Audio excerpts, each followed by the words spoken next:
Welcome back my YouTube channel. ಎಲ್ಲರೂ ಹೇಗಿದ್ದೀರಾ? ನಾನಂತೂ ಖುಷಿಯಾಗಿದ್ದೀನಿ, ನೀವೆಲ್ಲರೂ ಖುಷಿಯಾಗಿದ್ದೀರಾ ಅಂತ ಕೂಡ ಭಾವಿಸ್ತೀನಿ.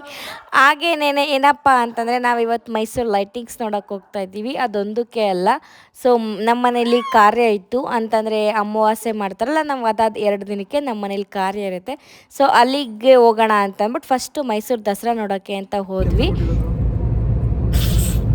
ಇವರು ಜನ್ಮದ ಜೋಡಿ ಇವರು.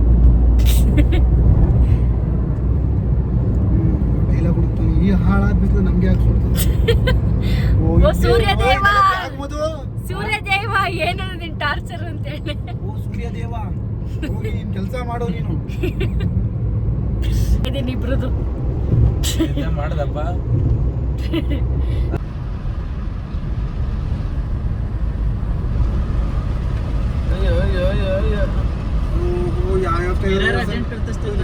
ಬುಲ್ಡೇಜರ್ ಓಡಿಸ್ತಾನಕಲ್ಲ ಇವ್ನು, ಇಟ್ಕೊಂಡು ಬುಲ್ಡೇಜರ್ ಓಡಿಸ್ತಾ ಇರೋದನ್ನ. ಲಡ್ಡುಗಮ್ಮ ಲಡ್ಡು ಏನು ಆನ್ ಮಾಡ್ದಮ್ಮ.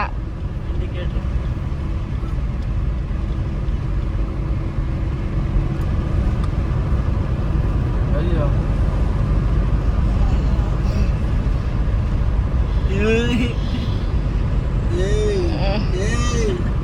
ಏನ್ ಬಿಡು ಮಗ್ನೆ, ಏನು ಏನ್ ಬಿಡು, ಏನ ಸುಮ್ಮನೆ ಮನಿಕೋ, ಏನು ಮಗ್ನೆ.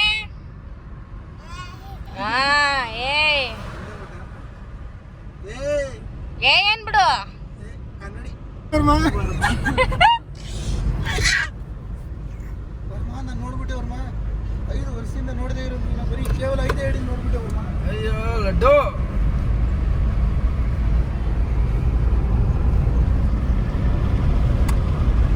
ಲಡ್ಡು ಮುತ್ತಿನ ಆಶೀರ್ವಾದದಿಂದ ತಡೆಯಕ್ಕಾಯ್ತಲ್ಲ ಅವಂಗೆ ಸ್ಟೇರಿಂಗ್ ಹಿಡಿದ್ರೆ. ಲಡ್ಡು ಮುತ್ತಿನ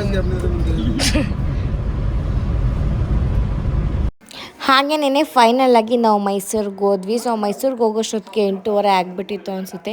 ಸೊ ಲೈಟಿಂಗ್ಸ್ ಇರ್ತಾ ಇಲ್ವಾ ಅಂತ ಕೂಡ ಹೇಳ್ತೀನಿ. ಆಗ ನಮ್ಗೆ ಹೋದಾಗ ಲೈಟಿಂಗ್ಸ್ ಆನೇ ಇರಲಿಲ್ಲ, ಯಾಕೆಂದರೆ ನಾವು ಅಮಾವಾಸ್ಯೆ ದಿನ ಹೋಗಿದ್ವಿ.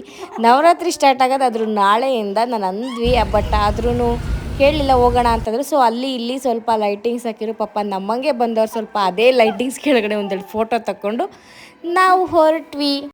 ಫೈನಲಿ ಮೈಸೂರು ಲೈಟಿಂಗ್ ನೋಡೋಕ್ಕಂತೂ ಸಖತ್ತಾಗಿತ್ತು ಅಂತ ಹೇಳೋಕ್ಕಾಗತ್ತೆ. ಲೈಟಿಂಗೇ ಆನ್ ಮಾಡಿಲ್ಲ ಅಂದರೆ ನಂದೇ ಇವ್ರಿಗೆ ನಾಳೆ ಲೈಟ್ ಆನ್ ಮಾಡೋದು ಅಂತ. ಸೊ ಯಾರು ಕೇಳಲೇ ಇಲ್ಲ ನನ್ನ ಮಾತು. ಹೇಗೆ ಅನ್ನಿಸ್ತಿದೆ ವಿನೋದ್ ಬ್ರೋ ಲೈಟಿಂಗ್ಸ್? ಸುಮ್ಮನೆ ಊಟ ಮಾಡಿ ಮಲ್ಕೊಂಡಿದ್ರೆ ಆಯ್ತಿತ್ತು.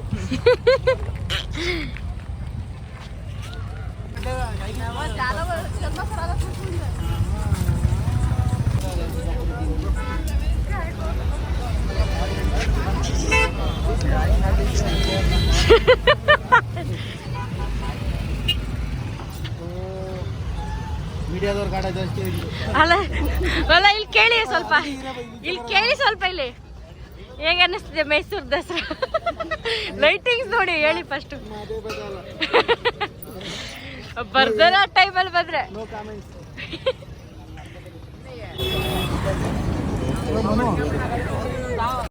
ಸೊ ಫೈನಲ್ ಆಗಿ ಬರೀ ಅರಮನೆ ಹುಡ್ಕೊಂಡು ನಾವು ಹೊರಟಿದ್ದು ಮನೆಗೆ. ಹಾಗೆಯೇ ಇಲ್ಲಿವರೆಗೂ ನೋಡಿದ್ದಕ್ಕೆ thank you so much. Next ವ್ಲಾಗಲ್ಲಿ ಸಿಗ್ತೀನಿ, ಬಾಯ್.